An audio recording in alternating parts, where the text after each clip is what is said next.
Sabe aquele contra-cheque que chega todo mês? Então, hoje a gente vai olhar para ele de um jeito diferente. A gente vai além dos números para entender a história que eles realmente contam. E para guiar a gente nessa jornada, vamos usar como base este manual aqui, super prático sobre cálculos trabalhistas. A ideia é decifrar o que está por trás de cada valor que compõe o pagamento de quem trabalha aqui no Brasil. E para começar, olha só essa frase. Ela está logo na introdução da obra e, nossa, já dá o tom de tudo que a gente vai conversar. É uma citação poderosa que mostra que, no fundo, falar sobre cálculos trabalhistas é falar sobre a vida real, sobre as escolhas muitas vezes impossíveis que milhões de pessoas enfrentam todo santo dia. É exatamente isso. Um contra-cheque, ele não é só uma lista de ganhou isso, descontou aquilo. Não, ele é um raio-x.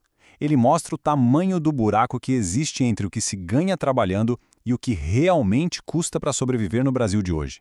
É uma matemática sim, mas com um impacto humano gigantesco.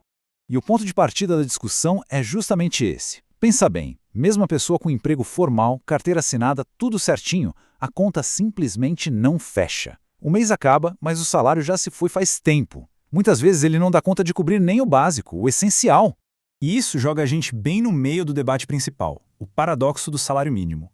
De um lado tem o que a lei promete, do outro o que o dinheiro realmente compra na vida real. E para entender essa diferença gritante, a gente precisa olhar não só para a lei, mas para os dados. E aqui entra uma instituição fundamental, o DIEESE, que muita gente não sabe, mas não é um órgão do governo. É uma entidade mantida pelo próprio movimento sindical, funcionando há décadas como braço técnico dos trabalhadores. Então vamos começar pela promessa. Onde ela está escrita? Aqui, ó, na CLT, a nossa Consolidação das Leis do Trabalho. É o artigo 76 que estabelece a base de tudo. No papel, essa é a promessa oficial do Estado para toda pessoa que trabalha. E o mais interessante é que a lei é muito clara. Ela não fala só de um valor, de um número. Ela diz que o salário mínimo tem que ser capaz de cobrir 5 necessidades essenciais: alimentação, moradia, vestuário, higiene e transporte. Pensa bem. Isso é uma promessa de uma vida com o mínimo de dignidade. Não é só sobre sobreviver. Ok, essa é a teoria, a promessa no papel. Mas aí a gente cai na realidade, na matemática do dia a dia. E é aqui que a história muda completamente de figura. Essa análise do livro resume tudo de forma cirúrgica. E isso não é achismo, viu? É dado. É aqui que o trabalho do DIEESE se torna tão poderoso. Todo mês eles calculam o chamado salário mínimo necessário, que é o valor que realmente cumpriria a promessa da Constituição. E o resultado é chocante. Enquanto o salário mínimo oficial é X, o estudo do DIEESE mostra que o necessário seria umas 4 até 5 vezes maior. É a prova matemática de que o cálculo atual, na prática, mal dá para a subsistência. Bom, agora que a gente já entendeu esse contexto todo, que é bem crítico, vamos para a parte prática. Afinal, como é que se chega naqueles valores do contra-cheque? Quais são as peças desse quebra-cabeça? Vamos decodificar isso. O primeiríssimo passo, o básico do básico, é entender a diferença entre duas palavras que muita gente usa como se fossem a mesma coisa, mas não são: salário e remuneração. E olha, para quem faz os cálculos, essa diferença é tudo. Pensa assim, o salário é o valor puro, o combinado fixo que o empregador paga pelo trabalho. É o coração do pagamento. E o mais importante, é sobre esse valor que a maioria dos direitos como férias, 13º e FGTS são calculados. Agora, a remuneração é a foto completa, o pacotão. Ela é o salário mais tudo o que entra por fora, tipo gorjetas, comissões, bônus que se recebe com frequência. É um conceito bem mais amplo. E aqui vai a regra de ouro, seja para quem trabalha na área ou para quem só quer entender melhor o próprio olerite. Tudo, absolutamente tudo, começa com um cálculo-chave, o valor da hora de trabalho. É a semente de onde brotam quase todos os outros cálculos. E como a gente acha esse valor da hora? Usando uma coisa chamada divisor. É um número padrão, uma referência que depende da jornada de trabalho de cada um.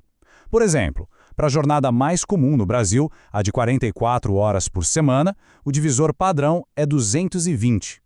Se a jornada é menor, o divisor também diminui. A continha é bem fácil, na verdade. Você pega o salário do mês e divide por esse número, o divisor correspondente. Pronto, você transformou um valor mensal em um valor por hora. Vamos pegar o exemplo prático do livro para ficar bem claro. Imagina um salário de R$ 2.200 para uma jornada de 44 horas semanais. A gente pega os 2.200 e divide por 220. O resultado? R$10. R$10 por hora. É esse número que vai ser a base para calcular hora extra, adicional noturno e um monte de outras coisas. Certo. A gente viu a nossa realidade aqui. Mas e lá fora? Como outros países lidam com essa questão do salário mínimo? Dar uma espiada em outros modelos ajuda a gente a ter uma perspectiva maior. Olha só que interessante a variedade. Em Portugal, tem um valor nacional e eles recebem 14 salários por ano.